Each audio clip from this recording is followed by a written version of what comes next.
un estudio prospectivo comparativo de las diferentes técnicas en discólisis percutánea lumbar. Doctor Pacheco, bienvenido.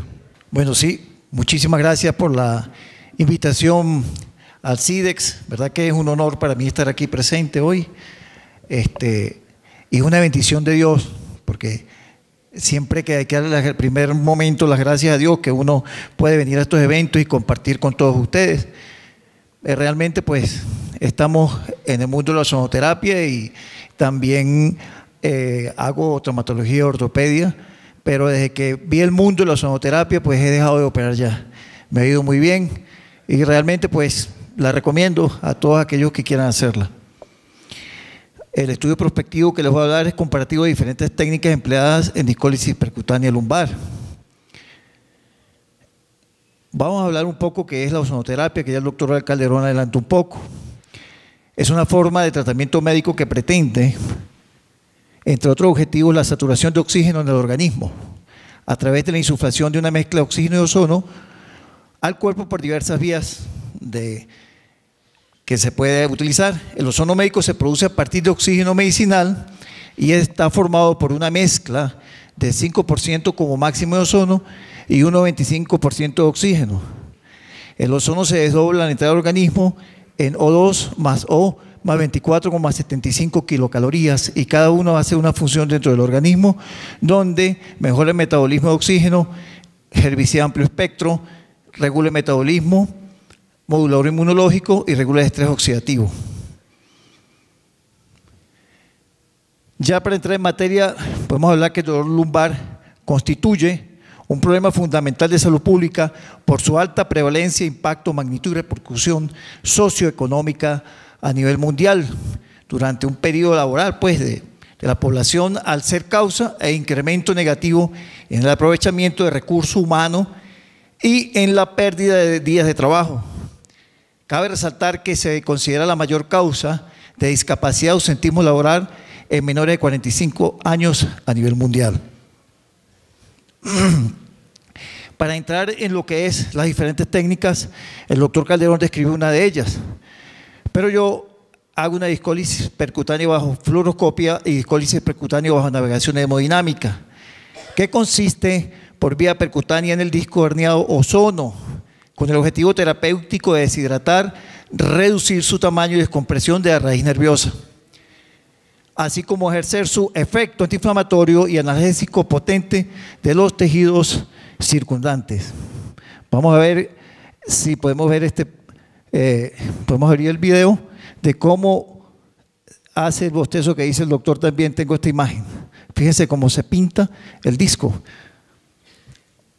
Esta es la técnica vía fluoroscópica y hemodinámica.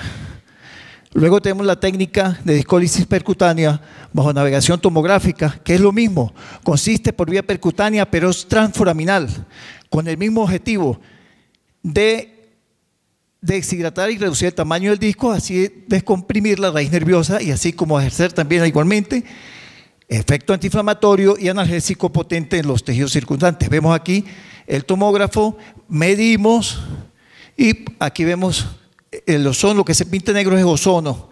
¿Ven cómo entró en el disco? Efectivamente, eso se hace con anestesia local.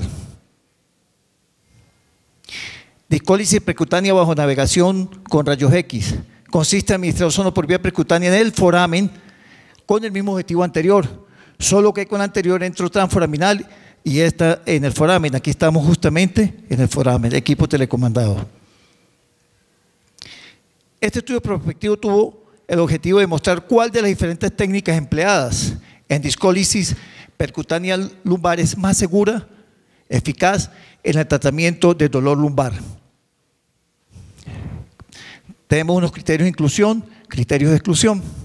Dentro de los criterios de inclusión tenemos clínica de compresión de una o varias raíces sin déficit motor agudo, tratamiento conservador previo de al menos 45 días sin resultado, hernias discales contenidas, es decir, protusión o hernia extruida sublugamentaria con efecto masa por resonancia magnética y signo de la CG positivo.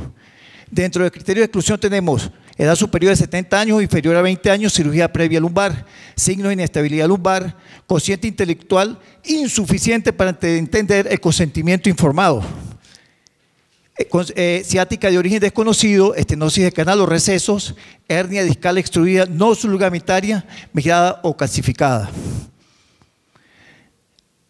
Dentro de los materiales y métodos que se utilizó fue que entre marzo de 2015 y agosto de 2018, previo consentimiento informado, se trasladaron 780 pacientes con manifestaciones de dolor lumbar severo. La muestra de pacientes seleccionadas se evaluó mediante la escala visual analógica EVA, mayor de 6, y una resonancia control a los 6 meses. Tenemos que ver cómo evoluciona el paciente, si no, nada nos sirve lo que estamos haciendo. La discólisis se realizaron bajo estrictas normas de asexia y antisexia, mediante la infiltración de ozono de 10 a 15 mililitros a una concentración de 10 microgramos por mililitro, más un mililitro de 40 miligramos de metilprednisolona diluida con 3 mililitros de procaína al 2%. Las discólisis con sedación consciente son las del grupo A y B, que son intradiscal por vía fluoroscópica en quirófano y intradiscal en hemodinamia. Y las del grupo C y D, que fue la que hicimos en discólisis percutánea bajo navegación tomográfica y discólisis percutánea bajo navegación con equipo telecomandado rayos X. En todo se administró 1 gramo de cefacial como profilaxis, es lo que debemos hacer. Luego que hacemos la discólisis, se infiltró paravertebral de 10 a 12 sesiones, 10 mililitros de ozono a una concentración de 10 microgramos por mililitro 2 veces por semana y seguidamente una infiltración por mes durante 3 meses. Es de observar que los pacientes se dividieron en 4 grupos a saber, grupo A, grupo B, grupo C y grupo D, como ya describí cada una de las técnicas. Cada uno con 195 pacientes cada grupo. La eficacia del tratamiento se evaluó al vencimiento del primer mes, 3 meses, 6 meses y 6 meses de la aplicación de las técnicas quirúrgicas. Adicionalmente, se llevó a cabo una evaluación de resonancia a los 6 meses y mediante la escala de EVA, volviendo a evaluar a esos pacientes.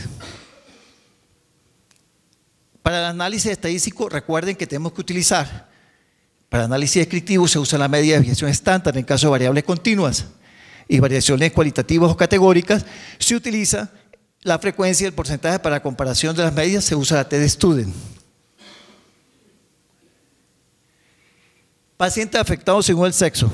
Fueron 586 pacientes masculinos para un 75% y femeninos 194 para un 25%, como lo expresa aquí la torta. Una vez realizada toda esta discólisis de los pacientes, la edad media fue de 54,4 años, entre 20 y 70 años. Los niveles lumbares afectados, como todos sabemos, estadísticamente siempre, el nivel lumbar más frecuentemente estaba situado entre el E5S1 para 325 pacientes, es decir, 46,66%, seguido del E4, el E5S1 con 215 pacientes para un 27,56%. Los resultados según la escala de EVA, 390 discólisis intradiscales y 300 discólisis transforaminal y foraminal. Las EVA fueron inicial para las dos, pero la evolución al mes para las intradiscales fue de 5,43 y para las transforaminales y foraminales 3,5. A los 3 meses fue 3,8 intradiscal y como pueden observar, para las transforaminales y foraminal fue 3,20 y así sucesivamente. Vimos los 6 meses como intradiscal 3,2, 6 meses para la foraminal y foraminal 1,9 y para las intradiscales al año, 12 meses, 2,2 y la evolución al mes, a los 12 meses, perdón, de 1,6 para las transforaminal y foraminal. Vemos cómo esta técnica se está inclinando hacia que vamos a mejor calidad pues, de técnica y mejor resolución del paciente. Según la escala de EVA vemos las líneas como verde y azul. Las verdes vemos que son para el grupo A y B, discólisis percutánea bajo navegación fluoroscópica y discólisis percutánea bajo navegación hemodinámica. Del 70%, es decir, 203 pacientes presentaron mejoría tardíamente, de los cuales 14,6, es decir, 57, recibieron más de 15 infiltraciones de las que teníamos programadas. Es decir, 15,3 60 pacientes se les repitió discólisis al mes por respuesta parcial. Para el grupo 6D, que es discólisis percutánea bajo navegación tomográfica y bajo navegación con rayos X, el 85%, es decir, 331 de los pacientes presentan mejoría significativa, de los cuales 9,48, es decir, 37 pacientes recibieron más de 15 infiltraciones y de 5,38%, es decir, 21 se les repitió discólisis a los 3 meses por respuesta parcial. Para comprender el mecanismo de acción del ozono en el dolor raquídeo es fundamental comprender la fisiopatología de este, que vamos a concentrarnos en el conflicto disco-radicular. La compresión aislada de raíz da síntomas deficitarios, como todos sabemos, parestesias, distesias, déficit motor, pero no dolor, pues para que se produzca dolor es preciso que haya irritación química e inflamación de la raíz nerviosa. El núcleo pulposo del disco herniado contiene altísimos valores de fosfolipasa A2, que puede iniciar la cascada inflamatoria, y de otros mediadores inflamatorios como son prostaglandinas, leucotrienos, bradicininas e histaminas. Por otro lado, cuando se produce una fisura anular del disco, que es la primera fase de la degeneración discal, estas sustancias son liberadas por el núcleo, que pueden producir radiculitis aunque no haya compresión radicular.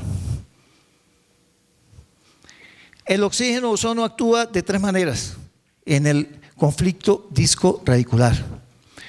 Primero, inhibición de la prostaglandina E2 y fosfolipasa A2, que es semejante a la acción de los esteroides, y otras citoquinas proinflamatorias que todos conocemos ya, e incrementa la liberación de citoquinas inmunosupresoras y tiene efecto analgésico y antiinflamatorio.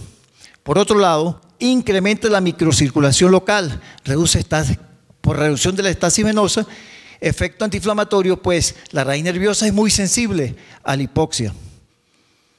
Y finalmente presenta efecto directo sobre mucopolisacáridos y proteoglicanos en el núcleo pulposo, a lo que se denomina ozonolisis, produciendo una discólisis química con pérdida de agua y deshidratación. Posteriormente se produce una degeneración de la matriz, la cual es sustituida por fibras de colágeno aproximadamente en 5 semanas, por la formación de nuevas células sanguíneas, reduciendo el volumen del disco. Se puede afirmar que no es necesario realizar discólisis intradiscal, pues se le hace daño al disco. Ya un disco que está roto, ¿para qué le vamos a hacer una discólisis intradiscal cuando está roto? Pues lo hacemos transforaminal o foraminal. Igualmente el ozono va a entrar al disco. El paciente requiere sedación para hacer discólisis intradiscal, tanto en quirófano como en hemodinamia. El paciente tarda más en recuperarse con una sedación. Hay que dejarlo en observación, luego pasa a sala de recuperación y el tema es que dura más tiempo para recuperar. El procedimiento con TAC o rayos X no requiere sedación, solo anestesia local. Más económico, pues en cuanto a costo-beneficio para el paciente, y el procedimiento con TAC y rayos X. Menos riesgo de complicaciones bajo navegación tomográfica y bajo navegación con rayos X. Menos exposición a radiaciones. Algunos pacientes presentan cefaleas y vómitos postdiscólisis con sedación. Fue mayor el número de pacientes con la técnica intradiscal que llevaron más infiltraciones y se repitieron discólisis al mes. Está claro que con las técnicas de discólisis percutánea transforaminal o foraminal, tanto por bajo navegación tomográfica o rayos X, resultados excelentes, cualquiera de ellas que esté en la mano del especialista a realizar. Cabe destacar que estas técnicas deben ser dominadas y realizadas por manos expertas porque esto es un procedimiento médico y un tratamiento médico, aunque hay muchos detractores de la técnica. En conclusión, la resonancia magnética de control mostró disminución de un 60-70% del volumen herniario en todos los grupos. Se evidenció mejoría significativa en todos los casos en cuanto a la P5 menor de 0,05. Finalmente, el estudio comparativo que se presenta demostró que la técnica de aplicación con ozono bajo navegación tomográfica o rayos X se demuestra como la más segura y eficaz en el tratamiento de esta patología. Menos complicaciones. Estos, algunos de los casos, antes de la discólisis, mire cómo está esta paciente, luego de la discólisis totalmente restablecida la paciente en los 6 meses. Entonces, medicina y la evidencia. Algunos de mis pacientes. Yo no lo creía cuando empecé a hacer ozono, pero después estos son los resultados. Otra paciente fue instrumentada, me rogó y la metí dentro del grupo y fue fijada y luego hizo una protrusión más arriba y fíjese, como a los 6 meses totalmente restablecida la paciente. Y fíjese el cambio del disco, la coloración se rehidrató y todo. Esta paciente también, una hernia bastante grande, vemos aquí los resultados, luego de los 6 meses se le siguió colocando ozono y la resonancia al año fue totalmente normal. Otro paciente también se le realizó su discólisis. Estas son las diferentes técnicas que utilicé en cada uno de ellos. Y pues, totalmente una columna restablecida, sin dolor. Otra paciente, esta paciente emblemática, ya estaba a un día nosotros entrar al quirófano con ella. Y bueno, este es el resultado, pues la paciente totalmente restablecida y no se quiso operar y se le colocó ozono y así está actualmente, se mejoró pues. Esta es la técnica 3D para ver cómo está el ozono bajo navegación tomográfica, que fue la técnica que actualmente yo estoy utilizando. Ya no hago más discólisis intradiscales. Y bueno, Jesús camina contigo en todo momento y en toda situación. He aquí yo estoy con ustedes todos los días hasta el fin del mundo, Mateo 28:20.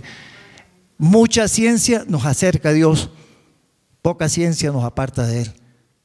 Estas son técnicas que tenemos que utilizarlas para nuestros pacientes, no tenemos que hacerlas las que podamos, pero si Dios nos pone todas estas herramientas, pues vamos a utilizarlas. Tengo un paciente testimonio que le hice discólisis percutánea bajo navegación tomográfica en Madrid, que estaba dando unos diplomados allá. Casualmente, colega, aquí está, me dio la sorpresa de venir a visitarme, el doctor Mauricio. Bienvenido. Muchas gracias a todos ustedes y la bendición de Dios para todos.